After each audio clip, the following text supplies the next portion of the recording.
বন্ধুরা কেমন আছেন সবাই? আশা করি সবাই ভালো আছেন, সুস্থ আছেন। তো এখন সময় হচ্ছে ঘড়ির কাঁটায় সকাল 6টা। তো আপনাদের সাথে নিয়ে নতুন একটা ব্লগ শুরু করলাম। তো বন্ধুরা প্রথম থেকে শেষ পর্যন্ত সঙ্গে থাকুন আর দেখতে থাকুন। আশা করি আপনাদের খুব ভালো লাগবে। তো আজ হচ্ছে দোল পূর্ণিমা, তো তার জন্য আমি সকালে বেশ সুন্দর করে ঘরটাকে মুছে নিয়েছি। তো কালকেরে ঘরটা পুরো বাড়িটা মুছে নিয়েছি, তাও আজকের একবার সকাল সকাল যেহেতু আজকে বাড়িতে পুজো হয়, পূর্ণিমা পুজো, তো তার জন্য আজকে এই বারান্দাটা ছোট ছেলে মেয়ে থাকলে যত কাগজের টুকরো ধুলো বালি নিয়ে সারাক্ষণ ভাই বোন বদমাইশি করা শুরু করে দেয়, করতেই থাক। তো তার জন্য বারান্দাটা পরিষ্কার করে ভালো করে মুছে নিলাম। তো উঠেছি অনেক ভোরে, যেহেতু আজকের পূর্ণিমা, তো ভোরে উঠে সমস্ত বাসি কাজকর্ম আমার প্রায় হয়ে গেছে। তারপর এদিকে ঘরটাও বেশ সুন্দর করে মুছেও নিলাম। এবার যাব স্নান করতে। তো তার আগে ছেলে মেয়ে, তো তোমাদের দাদাভাই চা খাওয়ার জন্য ভীষণ তাড়া দিচ্ছে, তো এদিকে চাটাও চাপিয়ে দিচ্ছি। তো একটু গ্রিন টিটা বানিয়ে নিলাম।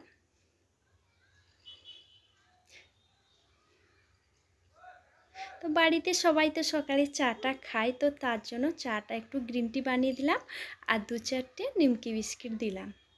তো এদিকে স্নান করে একেবারে রেডি হয়ে গেছি, ফুলঝুড়ি নিয়ে বেরিয়েছি ফুল তুলতে, কারণ এদিকে ঠাকুরমশাইও চলে আসবে। তো বাগানের চারিদিকে না প্রচুর ফুলের বাগান, বেশ সুন্দর সুন্দর ফুলের গাছ আছে, তো তার জন্য আমি ফুলগুলো তুলে নিলাম। তো এখন প্রচুর ফুল ফোটে, পুরো ফুলের ঝুড়ি ভর্তি হয়ে গেছে। কিন্তু শীতের সময় এত কিন্তু ফুল ফোটেনি, খুবই কম ফুটে, পুজো করা খুবই অসুবিধা হয়। তো এখন যত খুশি দিয়ে ফুল দিয়ে ঠাকুরকে, তো বেশি ফুল দিয়ে ঠাকুরকে সাজালে না পুজো করার সময় দেখতে কিন্তু খুব সুন্দর লাগে। আর আমাদের বাড়ির না চারিদিকে, গ্রামে যেহেতু বাড়ি, তো বেশ সুন্দর না ফুলের চারা লাগানো হয়েছে। তো এক সাজি ফুল তুলেও নিয়ে এসেছি। তো আমি এই বছর নার্সারি থেকে না আরও সুন্দর সুন্দর জবা ফুলের চারা এনে লাগিয়েছি, যেহেতু আমাদের রাস্তার গায়ে একেবারে বাড়ি। তো বাড়ির সামনে না ফুলের চারাগুলো লাগিয়েছি, ফুটলে কিন্তু খুব সুন্দর লাগে। বাড়ির সামনে যখন ফুলের বাগান থাকে খুব সুন্দর লাগে, মিষ্টি লাগে দেখতে, তো তার জন্য আমি এনে লাগিয়েছি। তো এদিকে ঠাকুরমশাইও চলে এসেছেন, পুজোর ফলটা আমি কেটে দিলাম, এই যে পুজোটা শুরু করে দিয়েছে। তো এদিকে ছেলে মেয়ে তো তাড়া দিচ্ছে যে মা এতক্ষণ কেন ঠাকুরমশাই আসেনি, কারণ ওরা তো রং খেলা শুরু করে দিয়েছে। আর আমি যেহেতু বাড়িতে পুজো না হলে আমি সবাইকে এসেছিলো রং দিতে, আমি বারণ করে দিয়েছি যে না বাবা, আগে পুজো হোক, তো তারপর আমি গায়ে রং নিব, কারণ ঠাকুরের গায়ে রং না পড়লে আর আমরা কিন্তু রং গায়ে দিতে নেই, রং খেলতে নেই। তো কারণ আমরা বড় বুঝি, তো তার জন্য আমরা নিইনি।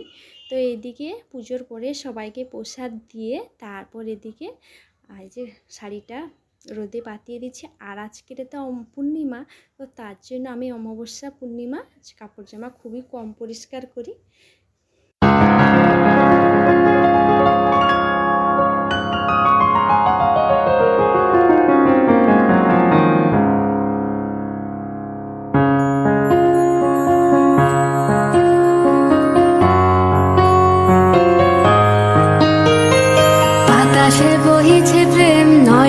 লাগিল নেশা, কারাজে ডাকিল পিছে, বসন্ত এসে গেছে। মধুর অমৃত বাণী বেলা গেল সহজেই, মরমে উঠিল বাজি, বসন্ত এসে গেছে। থাক তবু ভুবনের ধুলি মাখা চরণে, মাথা নত করে রব, বসন্ত এসে গেছে, বসন্ত এসে গেছে।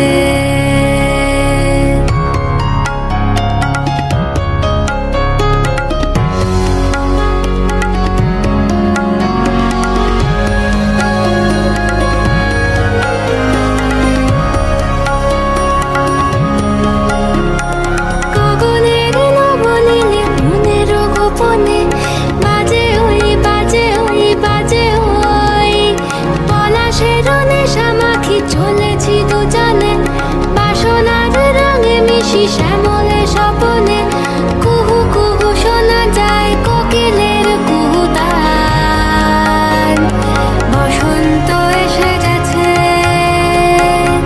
বসন্ত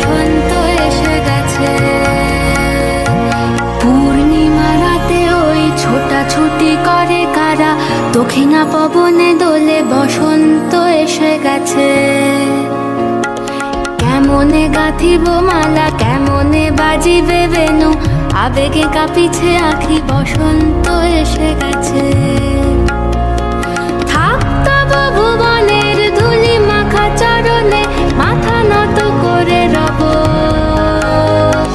বসন্ত এসে গেছে, বসন্ত এসে গেছে, বসন্ত এসে গেছে, বসন্ত এসে গেছে।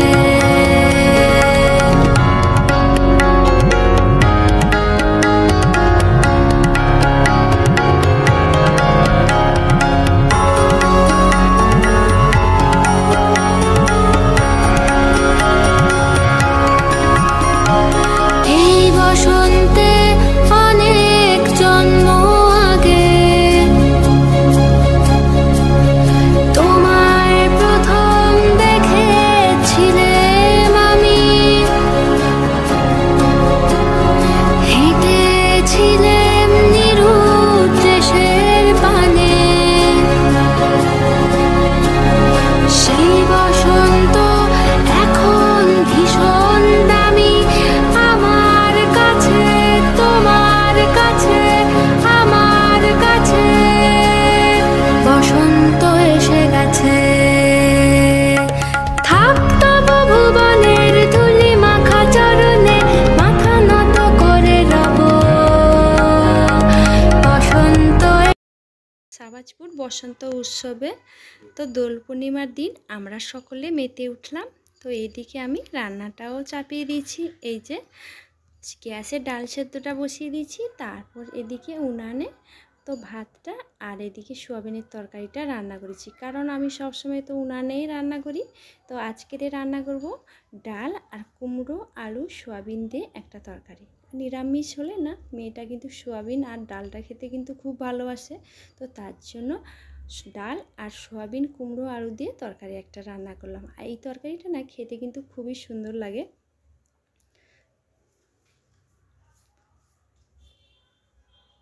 তো একটু শুকনো লঙ্কা, তেজপাতা, জিরে দিয়ে এই যে রান্নাটা করে নিলাম। এই যে নামানোর আগে একটু গরম মশলা দিয়ে তারপর নামিয়ে নেব। তো খাওয়া দাওয়ার পরে একটু রেস্ট নিচ্ছিলাম, তারপর তো একটু রেস্ট নিয়ে তারপর কিছু কাজকর্ম ছিল সেগুলো গুছিয়ে নিয়ে তারপর এই যে এখন সময় হচ্ছে সন্ধ্যে 5টা বেজে গেছে।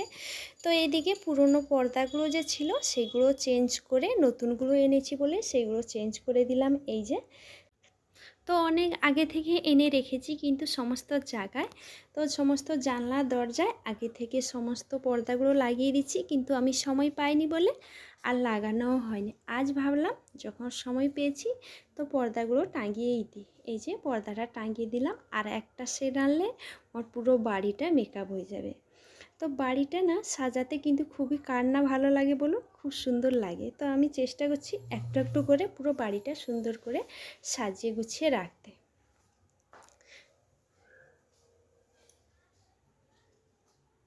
এই যে সুন্দর করে টাঙিয়েও দিলাম পর্দাটা। তো তারপর কিছু কাপড় জামা আজকের তো কোনো কিছু কাচা হয়নি, কালকেরে কেচেছিলাম। তো সেই জন্য এই যে ছাদে সমস্ত কাপড় জামাগুলো তুলেও নিয়ে এসেছি। তারপর কিছু বিছানা চাদর আর মেয়ের কটা জামা, তো সেইগুলো না গুছিয়ে রেখে দিচ্ছি। তো আমি রাত্রি ছাড়া এইসব কাজ করার তো একেবারে সময়ও পাইনি। তো সারাদিন তো প্রচুর কাজকর্ম আমার থাকে, তো একটুও রেস্ট পাইনি। তো তার জন্য এই যে বিছানা চাদরগুলো গুছিয়েও নিচ্ছি। তো এদিকে স্যারও চলে এসছেন, ছেলে মেয়ে সবাই পড়তেও বসে গেছে। তো আমি ভাবলাম এই ফাঁকে তো এই কাজগুলো আমি করে নিই, নাহলে এই কাপড় জামা গোছানোর সময় না মেয়ে ভীষণ বায়না করে যে মা আমায় দাও, আমি কিন্তু গুছিয়ে রাখি। তো ছোট বাচ্চা না গুছিয়ে রাখতে তো পারেনি, তাও ওর বায়না যে দাও মা আমি গুছিয়ে রাখি। তো প্রত্যেক ব্লগে যেরকম যেই কথা বলি আজও বলে দিই, যদি আমার ব্লগটা ভালো লাগে তো কোথাও কোনো অংশ তো একটা লাইক করবেন। আর যারা চ্যানেলটাকে এখনও সাবস্ক্রাইব করেনি সাবস্ক্রাইব করে পাশে থাকবেন।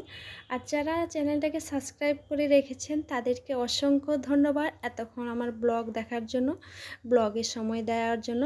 তো ওনাদের তো অসংখ্য ধন্যবাদ। তো আমার ব্লগে যদি কোথাও কোনো অংশ যদি খারাপও লাগে তো আপনারা অবশ্যই কমেন্ট করে জানাবেন, আর বেশি বেশি করে শেয়ারও করবেন।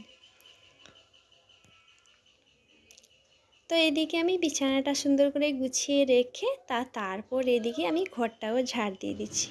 তো বন্ধুরা আমি ব্লগটা এখানে শেষ করছি। যদি ভালো লাগে তো আপনারা অবশ্যই একটা লাইক করবেন। আর সবাই ভালো থাকবেন, সুস্থ থাকবেন। তো শুভরাত্রি।